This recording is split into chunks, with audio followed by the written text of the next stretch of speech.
Ang buhay po ni Ate Beth ay nais po niyang magbalik pa sa salamat sa Diyos dahil yung unang dalo niya po dito ay February 27 at Alala siya ko po nga ay yun naka-wheelchair. Na-stroke po kayo.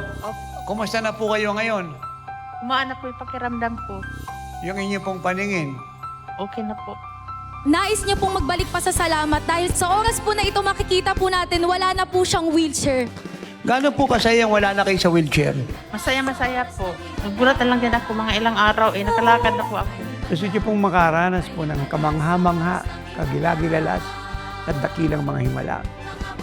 Ito po mga himalang gagawin ng Diyos ay wala pong limitasyon. Makikita niyo po rito ang glory ng Diyos, ating kalagitnaan, ang buhay na presensya ng Diyos at madalawalhati ang ating Panginoong Jesucristo.